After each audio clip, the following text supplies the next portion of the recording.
In 2007, the WPBSA Grassroots Development Project developed a concept to engage young people into snooker, using music as a way of making the game more attractive.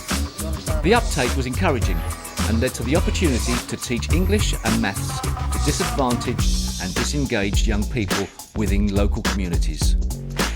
The result was Functional Snooker, a game designed to promote the game of snooker within schools in order to increase participation in the sport and increase literacy and numeracy levels. 1, 2, 3, 4, 5, 6, 7, 8, 9, 10, 11, 12. The project was rolled out at the Q Zone in the 2012 World Championship and has enjoyed phenomenal success over the past 12 months. In goes the 12 ball.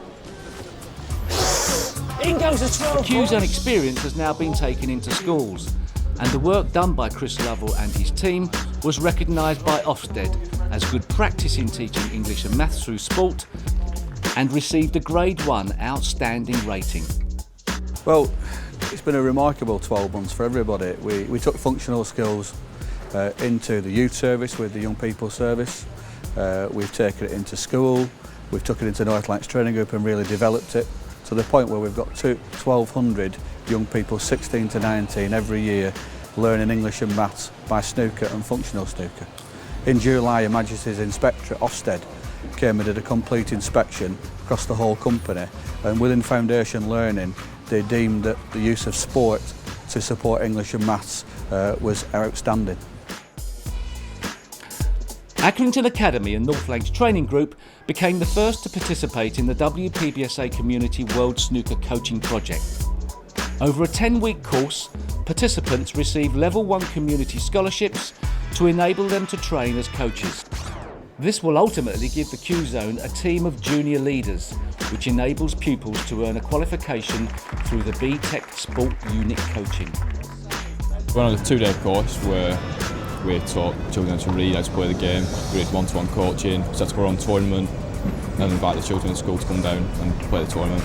It's a fun 2-day thing, as much practice as we can get into it. Just make the kids have 2 days of fun, so it doesn't feel like they're just learning. So it's very practical based. The main focuses of the project for us in the early days were literacy and numeracy, and we've seen massive improvements in the data and the attainment of our children. We now do a paired reading scheme with the children now, and again we've seen improvements both in the quality of learning and reading that's going on, but also the skills of our BTEC students. They've now done a Level 1 qualification, an accredited qualification.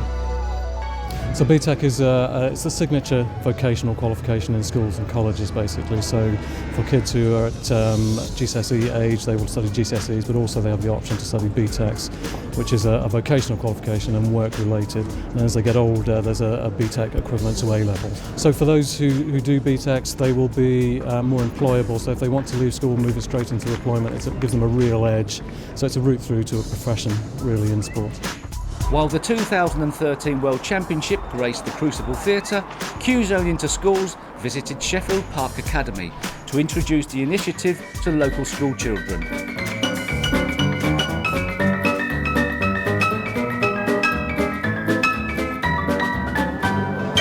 The opportunity to get involved in the functional snooker was discussed, and we thought it was a very, very good idea and something that we could use to help our students to develop their literacy and numeracy skills.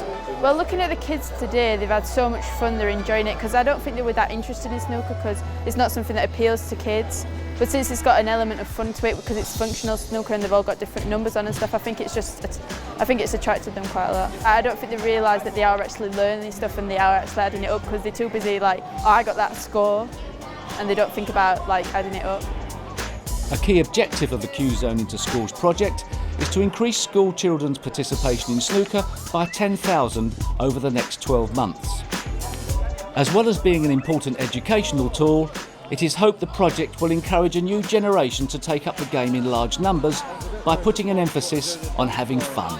Q Zone into Schools, it's been backed by the WPBSA, and we've launched it in 12 schools right across the UK. We've set ourselves an ambitious target of 10,000. But we're pretty confident that we can achieve that because schools have developed themselves in the last 10 years. We're quite confident that young people will engage in snooker and they'll see it in a different light. It's a long time since it was a Smartfield snooker club back in the 1970s where it was great. But things have moved on. The internet's here, Xbox is here, different clubs are here, different challenges, but snooker's still here and snooker's still got a place to play in many young people's lives. Gone are the days of the smoky hall.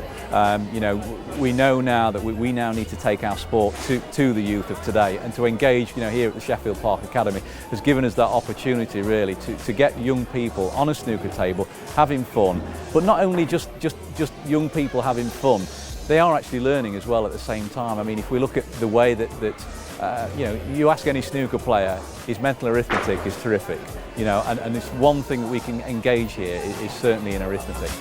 The success of functional snooker in the UK prompted the WPBSA to introduce it into another hugely important market for the sport, China. Yes, I mean, interestingly enough, the WPBSA is actually engaged with 87 countries worldwide now. We believe we're the fastest growing sport in the world. We've seen huge growth, particularly in the Far East as well. And we've just returned actually from opening a World Snooker Academy in Beijing itself. As a world governing body, we see this as a global programme. This initiative in the UK is just the start.